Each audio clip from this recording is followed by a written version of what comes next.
네, 오늘 말씀은 우리의 시간 창고에는 무엇이 쌓여 있나요? 라는 제목을 가지고 여러분들과 말씀을 나누고자 합니다. 오늘은 어떻게 보면 이제 한 해를 정리하는 마지막 주일 예배죠. 그래서 2025년도 3일밖에 안 남았습니다. 어떻게 이렇게 또 빨리 왔는지 모르겠습니다. 여러분들 모두가 2025년도를 아름답게 잘 마무리하시기를 기도드리는데요. 에세이집을 보다 보면 시간 창고라는 개념이 나옵니다. 1년을 시간이 들어갔다 나오는 창고에 이제 비유하는 것이죠. 여러분의 1년이라는 이 시간 동안에 그 창고에는 어떤 것들이 쌓여 있습니까? 좋은 관계가 그 시간 창고 안에 쌓여졌습니까? 아니면 새로운 기술이나 자산이 채워지셨나요? 좋은 책들과 정보는 쌓이셨습니까? 하나님을 사랑하고 말씀을 깊이 이해하는 그런 깊이는 더욱 채워졌습니까? 반대로 잃어버린 것은 무엇이 있으시죠? 여러분들과 혹시 멀어진 이들이 있으십니까? 혹시 우리의 삶의 여유는 잃어버리지 않으셨나요? 건강은 또 어떠십니까? 혹시 꿈이나 희망은 예전부터 잃어버려서 그 창고에는 아예 없는 것 아닙니까? 하나님과 대화하는 기도 시간도 혹시 잃어버리시지는 않으셨나요? 한 해를 돌아보면 우리의 시간 창고 안에는 불필요한 것들은 채워지고 정작 중요한 것들은 잃어버린 것만 같습니다. 그래서 항상 우리의 과거를 바라보면 아쉬움만 남을 뿐이다라는 것이죠. 아쉽지만 그렇다고 우리가 절망하고 낙심할 필요는 없습니다. 왜냐하면 절망 속에서도 희망으로 이끄시는 하나님 아버지가 우리와 언제나 함께 하시기 때문이죠. 오늘 우리가 함께 이 말씀을 나눌 때에 우리 안에 복잡하게 채워졌던 것들이 정리되는 시간이 되기를 축원드립니다. 또 내가 정말 소중하게 생각했지만 잃어버린 것이 있다면 하나님의 은혜 가운데 다시금 회복되고 채워지는 그런 2026년을 준비하시는 저와 여러분들 되시기를 주의 이름으로 축원드립니다. 오늘 본문을 보시면요, 이 시는 다윗의 시로 알려져 있고요. 가뭄과 기근이 끝난 후에 하나님께서 주신 풍성한 비와 또 수확에 감사하는 그 상황을 배경으로 하고 있습니다. 그래서 많은 학자들은 이 시편이 가을 추수를 마친 후에 이제 지키는 장막절 또는 초막절이라고 불리는 유대인의 추수감사에 사용된 노래로 이제 본다 이렇게 이야기를 합니다. 그래서 11절 보시면요, 여러분들 이런 표현이 있죠. 한 해를 관 씌우시니, 이런 표현은요, 풍성한 수확으로 한 해를 마무리하거나 신년 축제의 배경을 이제 잘 보여준다라는 것이죠. 그래서 한 해를 이제 마무리하고 또 한 해의 소득이나 소출을 하나님께 감사하며 드리는 시편이 바로 오늘 시편이다라는 것입니다. 자, 그런데요, 우리가 여기서 주목해야 할 점은 단순히 풍요에 대한 감사를 찬양하는 것에 대해서만 멈춰서는 안 된다라는 것입니다. 하나님과 백성 사이를 가로막던 이 죄의 문제가 해결된 상황이 먼저 전제되어져야 한다라는 것입니다. 65장 1절 3절 오늘 본문 65편 3절 말씀을 보시면요, 죄악이 나를 이겨싸우니 우리의 허물을 주께서 사하시리이다.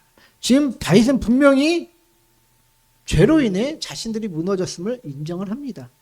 그러나 동시에 하나님이 자신들을 회복시켜 주실 거라는 강한 믿음을 담고 있는 메시지가 바로 이 구절이죠. 따라서 시편 65편은 회개 후 하나님께서 백성을 용서하시고 회복해 하신 사실에 감사하는 그 내용을 담고 있다라는 것입니다. 그래서요, 우리는 오늘 한 해를 이 정리하는 시점에서 세 가지 감사를 좀 다시금 상기시켰으면 좋겠다라는 생각이 듭니다. 그래서 그것에 대해서 좀 말씀을 나누고자 하는데요. 첫째로요, 허물이 많지만 하나님과 함께 할 수 있음에 우리가 감사하는 것입니다. 이 감사를 다시 회복했으면 좋겠습니다. 뭐라고요? 허물이 많지만 하나님과 함께 할 수 있음에 감사를 다시 회복하자라는 것이죠. 오늘 4절 말씀을 보시면 주께서 택하시고 가까이 오게 하사 주의 뜰에 살게 하신 사람은 복이 있나이다. 우리가 주의 집 곧 주의 성전의 아름다움으로 만족하리이다. 자, 다윗은 우리가 죄 때문에 넘어지고 실패했어도 다시 하나님께 나아갈 수 있게 해주심에 감사를 지금 하고 있습니다. 하나님과의 관계가 회복됐다는 그 사실을 우리는 그 무엇보다도 감사해야 한다라는 것을 볼 수 있는 것이죠.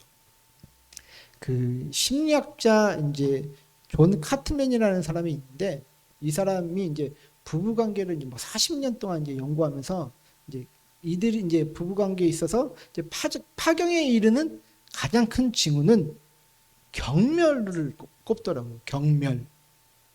10분만 만나서 이거 대하는 이제 그 부부들의 이야기를 들어보면 서로에 대한 경멸과 또 조롱이 섞인 이런 대화를 이제 보게 되면 90%는 이제 이혼하는 관계라고 이렇게 이야기를 하더라고요.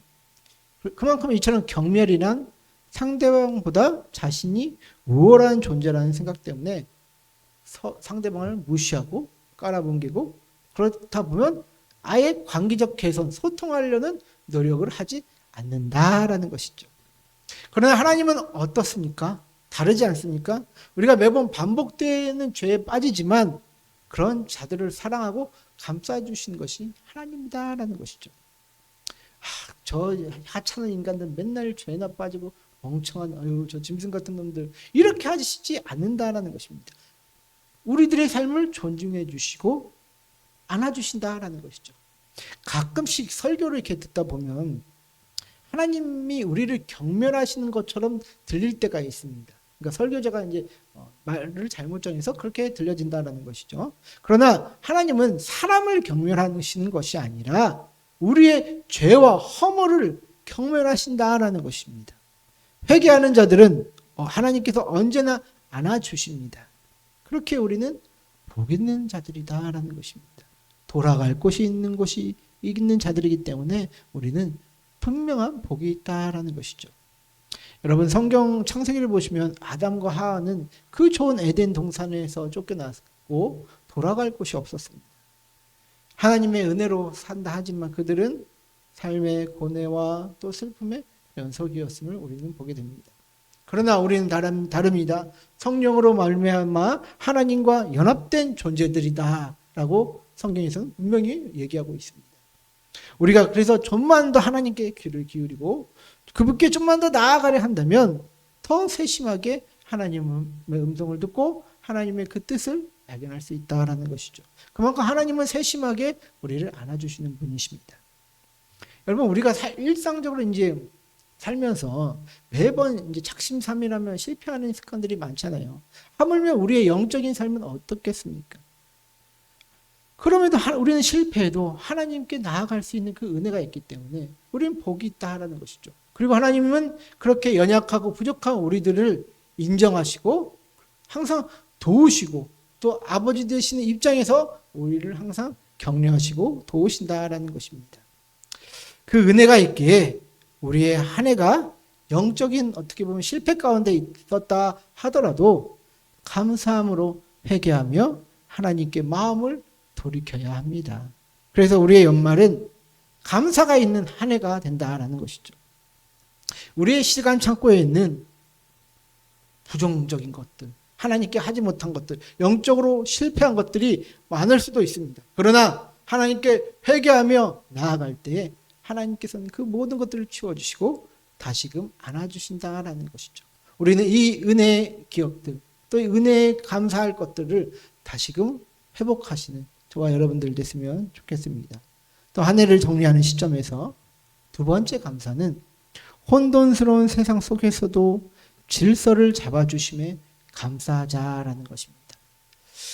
자, 오늘 말씀 6절부터 8절까지 보시면 주는 주의 힘으로 산을 세우시며 권능으로 띠를 띠시며 바다의 설렘과 물결의 흔들림과 만민의 소요까지 진정하시나이다. 땅 끝에 사는 자가 주의 징조를 두려워하나이다. 주께서 아침 되는 것과 저녁 되는 것을 즐거워하게 하시며. 자, 하나님이 산을 세우시고 바다를 제어하신다라는 이런 표현은 창조주의 하나님의 능력을 우리에게 보여주고 있는 것입니다. 여러분, 여기서 산을 세우신다는 표현은 어떻게 보면 인간이 살아갈 수 있는 삶의 터전과 조건들을 만들어 가신다라는 것입니다. 또 7절에 이제 바다를 제어하신다라는 것과 같은 묘사는 이 혼돈스러운 세상의 질서를 잡아가신다라는 것을 의미합니다. 세상의 우주만상과 자연 질서는 우리가 어떻게 할 수 있는 부분이 아니겠죠. 그럼에도 불구하고 하나님은 우리 인간들이 살아갈 수 있는 삶의 여건을 보장해 주시고 은혜를 베푸신다라는 것을 이 말씀을 통해서 우리에게 분명히 보여주고 있다라는 것이죠. 여러분, 우리가 코로나 때 한번 생각해 보세요. 이 자연 질서가 무너지면 얼마나 큰 고통이 닥치는지 우리는 경험하지 않았습니까? 사람들은 왕래가 이제 통제되고, 사람들 간의 왕래가 통제가 되고, 건강했던 이들이 갑자기 눈을 뜨지 못하는 그런 어떤 슬픈 상황에 처하게 되고, 마음껏 누리던 자유가 통제당하고 사람이 사람을 경계하던 그 순간 우리는 혼돈과 비통함 가운데 살 수밖에 없었다라는 것이죠. 그래서 우리가 사는 이 세상이 질서가 잡히고 정돈되어 하루하루를 살아갈 수 있게 해주심은 너무나도 감사한 일이다라는 것이죠. 사람의 삶은 정돈되고 질서가 잡혀야 힘도 나고 삶의 의미도 더욱더 발견할 수 있기 때문이죠, 여러분들. 청소력이라는 책을 쓴 마스다 마스히로는요, 깨끗하게 이제 정돈된 상태가 유지될 때 우리에게 플러스가 되는 힘이 있다라고 주장을 합니다. 그래서 저자는 이제 디즈니랜드에 청소하는 이들을 가리켜 이제 이야기를 하는데 그들의 이름이 데이 커스토니얼과 나이트 커스토니얼이라는 어떤 그런 사람들이 있다라고 합니다. 자신의 경험을 하나 얘기하는데 가족들과 이제 디즈니랜드에 방문했다라고 합니다. 그래서 이제 저자는 이제 퍼레이드 보기 위해서 이제 벤치에 앉아 있어 자리를 잡았다라고 하는데 그의 가족들과 함께 이제 보기 위해서 이제 또 퍼레이드를 보기 위해서 급하게 이제 햄버거하고 음료수 같은 것들 잔뜩 손에 들고 그렇게 벤치에 앉았다라고 합니다. 그때 주스를 들고 있던 딸이 발을 헛디뎌 땅바닥에 주스를 떨어뜨립니다. 그래서 그 떨어진 충격으로 인해 플라스틱 그 뚜껑이 이제 열리고 이제 얼음이 퍼지고 그다음에 이제 음료수 그 액체가 줄줄줄 흐르지 않겠습니까? 그래서 운 좋게 사람들에게 직접적으로는 튀지는 않았으나 이제 그 액체가 사람들 쪽으로 이제 줄줄줄 흘러가는 것을 보게 되었다라고 합니다. 그래서 그의 가족들, 특히 이제 자신이 너무 이제 당황해서 이걸 어떻게 처리해야 되나 이렇게 근심하고 있는데 갑자기 그때 옷은 괜찮으세요 하면서 구세주처럼 나타난 이들이 있다라고 합니다. 그게 바로 데이 커스토니얼이었다라고 합니다. 그래서 그들은 능숙하게 키친타올로 그 흐르는 액체를 닦고 또 얼음 조각을 치워냅니다. 또 다른 커스터는 기다렸다는 듯이 와서 마른 헝겊을 가지고 와서 눈 깜짝할 사이에 그것을 치웠다라고 합니다. 그래서 그는 그때의 경험을 통해 디즈니랜드의 광팬이 되었다라고 하는데요. 그곳에는 이제 아까 얘기했던 이제 나이트 커스토니얼은 이제 하루에 약 4만 명 된 방문하는 그 디즈니랜드가 아무리 이렇게 이제 청소를 이제 자주 한다고 해도 완벽하게 깨끗한 상태를 유지하지는 못하지 않겠습니까? 그런데 이 나이트 커스토니얼이라는 사람을 두고 이제 보이지 않는 곳까지 밤에 물 청소하면서 깨끗이 하는 거예요. 그래서 놀이기구 안까지 깨끗이 하게 닦는 일을 하는 것이 바로 이 나이트 커스토니얼이라고 합니다. 그래서 이들의 청소 목표는 아이가 기어다녀도 괜찮을 정도로 깨끗하게 하는 것이라고 이야기를 하더라고요. 그래서 저자는 이런 디즈니랜드의 청소 철학이 마이너스의 힘을 제거하고 고객들이 행복하게 웃고 돈을 쓸 수밖에 없는 곳으로 발전시킨다라고 이렇게 말을 합니다. 그만큼 사람들은 혼돈이 아닌 정리되고 청결한 곳에서 에너지가 더 상승한다라는 것을 말한다라는 것이죠. 여러분들 우리의 삶이요 혼돈스러울 때 제가 왜 여러분들에게 글을 써야 된다 또 이제 그 마음의 정리를 잘 하셔야 된다 얘기하는 게 이런 것입니다. 내 마음속에 이 정리되지 않는 이 찌꺼기들이 많다 보면 삶이 혼돈스럽거든요. 그리고 모든 게 다 마이너스 같은 힘을 얻어요. 그렇지 않습니까? 내가 관계 가운데서도 막 사람이 날 짜증나게 하는데 내가 그게 정리가 안 되면 항상 그 사람을 만날 때마다 화나고 분노 생기고 마이너스 에너지밖에 안 난다라는 것이죠. 성경에서도 혼돈은 하나님이 제압하시며 질서를 잡아가신 것으로 묘사가 됩니다. 창조의 때여도 혼돈스러운 이 세상을 질서를 잡아가시며 천지를 창조하셨죠. 또한 예수님을 만난 베드로도요. 처음에는 예수님만 바라볼 때 물 위를 건넜으나 주위에 불어닥치는 혼돈스러운 태풍에 마음이 빼앗길 때 그 물에 빠지는 일을 우리는 성경을 통해서 보게 됩니다. 그때 예수님은 베드로에게 이렇게 말씀하셨죠. 예수께서 즉시 손을 내밀어 그를 붙잡으시며 이르시되 믿음이 작은 자여 왜 의심하였느냐 하고. 여러분의 인간이 통제할 수 있는 영역은 자기가 신이 된 것 마냥 모든 것을 할 수 있다라고 여깁니다. 그러나 어떤 자연의 영역과 또 사랑하는 이들과의 관계와 같은 것들, 인간이 통제할 수 없는 그런 것들은요, 굉장히 답답해하죠. 그러므로 우리는 그런 일에 매여서 슬퍼하거나 근심하는 것이 아니라 믿음으로 하나님께 맡기는 훈련을 해야 한다라는 것입니다.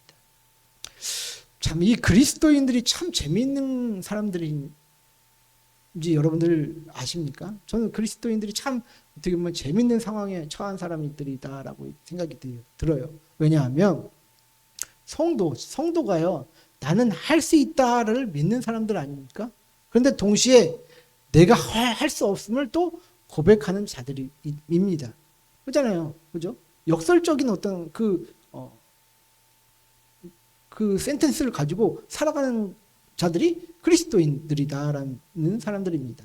나는 할 수 있다 믿으면서 동시에 내가 할 수 없음을 고백하는 자들, 그것이 바로 그리스도인들이다라는 것입니다. 왜 그렇게 그리스도인들은 그것을 가지고 있습니까? 하나님이 맡기신 일들이면 우리는 모든 것을 할 수 있으나 우리의 본질은 하나님처럼 전능한 존재가 아님을 알기에 또 할 수 없음을 고백하는 것 아니겠습니까? 여러분들 한 해를 정리하시면서 혼돈스러운 부분과 정리되지 않은 부분들이 분명히 있으실 것입니다. 그러나 우리가 할 수 없는 일에 매여서 우리의 마음을 뺏기지 마십시오. 그 일들은 하나님이 하실 일입니다. 우리는 혼돈 속에서도 질서를 잡아주시며 우리에게 아침과 저녁을 허락하신 하나님께 감사로 이 시간 창고들을 다시 쌓아가면 됩니다. 믿음이 있는 자들아 왜 의심하였느냐. 우리가 환경을 바라보고 우리가 안 되는 것을 바라보는 것이 아니라 하나님께서 해주실 것들을 기억하면서 우리는 믿음으로 살아가는 저와 여러분들 됐으면 좋겠습니다. 자, 한 해를 정리하는 시점에서 마지막 우리가 상기시켜야 할 감사는 한 해를 돌보아 주신 하나님의 손길이 있었음에 감사하는 것이다 라는 것입니다. 자, 11절과 12절을 보시면요, 주의 은택으로 한 해를 씌우시니 주의 길에는 기름방울이 떨어지며 들의 초장에도 떨어지니 작은 산들이 기쁨으로 띠를 띄었나이다. 자, 여러분들 혹시 그거 보셨습니까? 전투기나 이제 비행기가 지나가면 뒤에 구름이 전투기나 뭐 비행기를 따라서 이렇게 길게 생기는 거 여러분 혹시 보셨나요? 네, 구름띠라고 합니까? 뭐라고 합니까? 비행구름이라고 합니까? 비행운이라고 합니까? 그런 것들. 자, 여러분들 이처럼 고대 근동에서는요, 이 주의 길이란 하나님께서 구름 전차를 타고 하늘을 지나가는 모습으로 이해했다라는 것이죠. 구름이 길이 생길 때. 그때는 비행기가 있지는 않았겠지만 구름이 그런 식으로 생길 때 이런 어떤 생각을 했다라는 것입니다. 그 하늘에 나와 있는 구름을 길을 통해 비가 내리는 것을 시적으로 표현했다라는 것입니다. 이런 비가 땅을 기름지게 하고 또 사람이 살아갈 수 있는 풍요를 줍니다. 또한 들의 초장이나 작은 사람들은요, 사람의 손길이 미치지 못하는 곳이겠죠. 이런 곳까지 비가 내려서 세상 구석구석 하나님의 손길이 미치지 못하는 곳이 없음을 오늘 시편에서는 묘사를 하고 있다는 것입니다. 사람이 인식하든 인식하지 못하든 간에 하나님은 지속적으로 우리에게 은혜를 베풀어 주신다는 것입니다. 여러분들, 하나님이 우리 뒤편에서 지속적으로 은혜를 베풀고 있었다라는 사실을 여러분들은 혹시 믿으십니까? 그러나 이런 하나님의 지속적인 은혜가 있음에도 불구하고 우리들은 이루지 못하고 또 갖지 못하는 일에 항상 마음이 뺏기고 또 속상한 것은 사실 아닐까요, 여러분들? 애굽을 떠난 이스라엘은요, 하나님이 항상 구름 기둥과 또 불 기둥으로 인도하셨던 하나님을 경험했습니다. 광야에서 어린아이를 안는 것 같이 하나님은 그들을 지키시고 또 돌보시면서 가나안까지 옵니다. 그러나 이스라엘 백성들은 가데스 바네아에서 네피림 후손들의 모습을 보며 근심합니다. 그래서 거기에 더해서 차라리 애굽에서 있었으면 좋겠었다라고 하면서 온갖 불평을 늘어놓죠. 우리가 한번 민수기 한번 그 얘기를 한번 볼까요? 우리 한번 읽어주시면 감사하겠습니다. 14장 2절부터 3절까지 시작.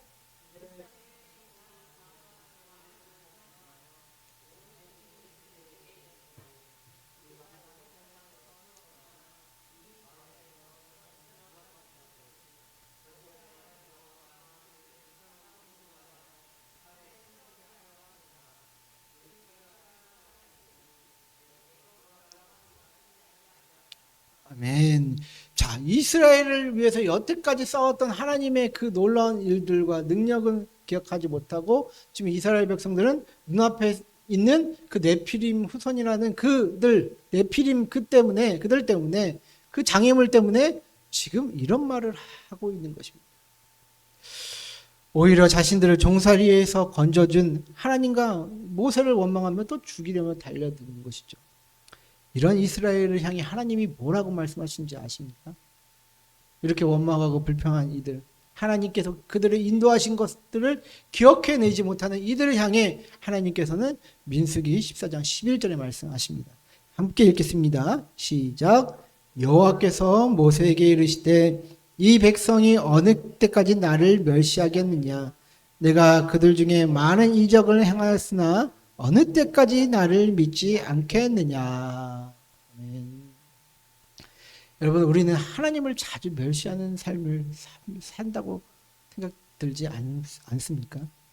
하나님의 은혜를 베풀어 주시고 한 해를 이끌고 와주신 것을 잃어버린 채 얻지 못하고 하지 못한 일들에만 우리가 마음을 두고 또 속상해한다라는 것이죠. 그러면서 하나님은 왜 나를 돌보시지 않으시고 도우시지 않을까 하면서 원망하고 불평하기 일쑤입니다. 좀 더 잘하지 못한 것 때문에 혼자 불평하고 또 원망도 합니다. 제 삶을 돌아봐도 가끔씩 하나님을 이렇게 멸시하는 삶을 살고 있다라는 생각을 하게 됩니다. 그런데요, 여러분들, 제가 진짜 객관적으로 제 인생을 돌아봐도 한 해를 돌아보면서 어떻게 이렇게 살 수 있는지 궁금하거든요. 부자도 아니고 뭐 그렇다고 뭐가 있는 것도 아닌데 빚도 안 지고 뭐 먹고 싶은 거 다 먹고 이렇게 살아온 것에 대해서 지금 뭐라고 할 말이 없다라는 것이죠.